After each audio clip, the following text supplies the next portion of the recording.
I believe. And then don't overextend your resources and understand your limitations. This is another thing that we weren't quite so good at. Instead of focusing on one project, selling it, being successful, and then moving on to the next, we decided that we needed to do everything all at the same time. We definitely overextended our resources. We probably could have been a lot more successful had we done one or two things at a time and then moved forward and understood our limitations in terms of both capital and human resources. And hopefully the lessons learned by developers and government in the countries that moved this quickly will be realized, and that moving forward behave in a more rational and professional manner. I think that there was some damage done to relationships with a lot of developers and their international partners that were brought on board and quite excited by the opportunity and the vision and the passion and the money that existed. And of course it all went away, and I think so did a lot of goodwill that's going to take some time to rebuild. I think that hiring the right people for the right jobs is hugely critical. This isn't something that's quite made it all the way around the world yet, but as a student of organizational leadership and the research that I'm doing, I understand more than ever how important it is to have the right people in the right position.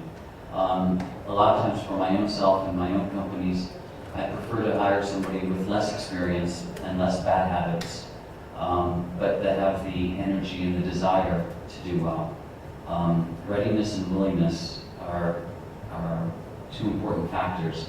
The readiness comes from education and experience, and the willingness comes from the inner desire to succeed and do well. Of course, I want to have the readiness as much as possible, but if I have the willingness from an individual, I can certainly bring them up to speed on the readiness side. But if you don't have either one of these things, again, it's going to cause some big problems within your organization.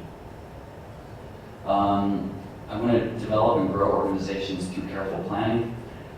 It's very hard to do when you are expanding as quickly as many companies did, especially in the luxury real estate market. People weren't growing organically and weren't developing the people from within. We had too much staff, too many expenses, and we just weren't as efficient as we could be. And I think that this will change when things start to crank up again. And installing and instilling leadership throughout an organization is going to make a big difference on this next time around.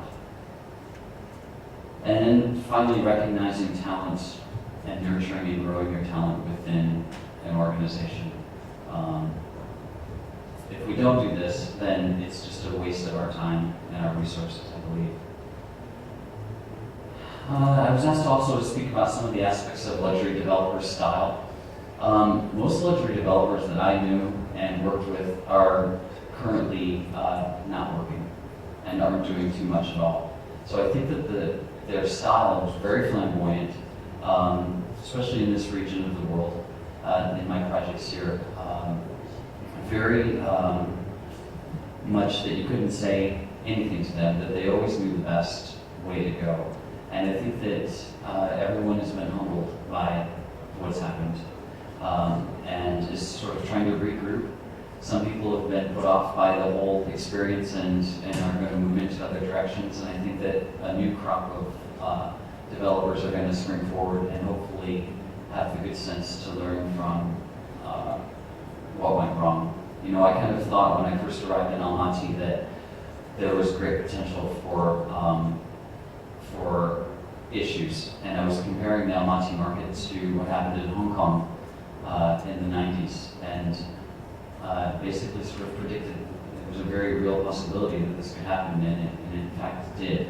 So some of us in my generation didn't learn from the group before, but I really am hopeful that going forward that the whole world understands what happened to us here and how close we came to having a much greater disaster than we did, and doing what's possible to avoid it. And finally, I was asked to talk about my prognosis for real estate markets. Are they growing? Should we invest in them or not? started with 316 with Allison, and we launched our firm on February 1st of this year.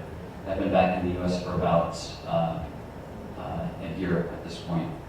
And we launched our firm because I believe that if we can succeed when it's the worst of times, then we're going to be the very best during the best of times. We're small, and we are particular. We have amazing listings. I encourage you to check out our website.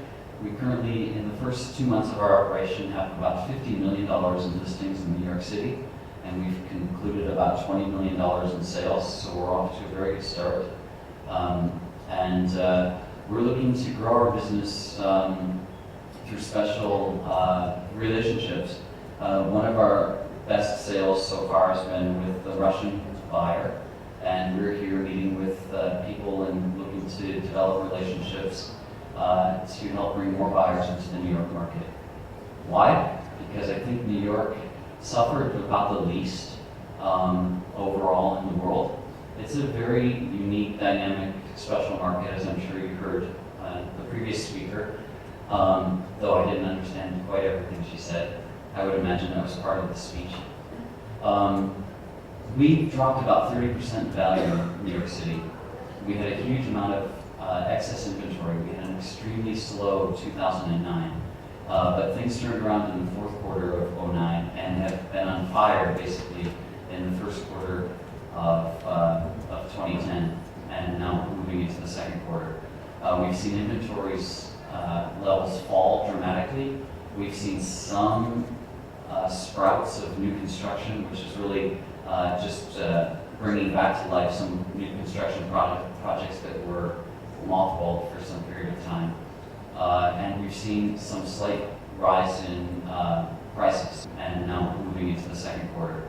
We've seen inventories levels fall dramatically. We've seen some sprouts of new construction, which is really just bringing back to life some new construction projects that were mothballed for some period of time. And we've seen some slight rise in prices very recently. So what we believe is that over the course of time in New York City, there have been peaks and valleys, and people have become very, very wealthy in relatively short periods of time in the real estate market in New York, and they've done it at times like today, where we're sitting at the very bottom of the market with opportunity for not only the possibility of buying property as investment, holding it, leasing it to people, but then really more the appreciated value of the apartment over the course of a couple of years. So that being said, Earth 316 is well positioned to help you or people that you know to purchase real estate in New York City. And we do work on a referral basis, so you have an opportunity just by giving us a name that leads to a sale to make some income. And we are partnered together because Allison can handle all of the legal side and the logistics. We have people that speak all the European languages, Russian language, Chinese, that can help our buyers. And Allison will discuss sort of what she can do on the legal and logistics side. And then later, if you have questions about the sales part of it or my experience over here, I'm happy to answer any questions.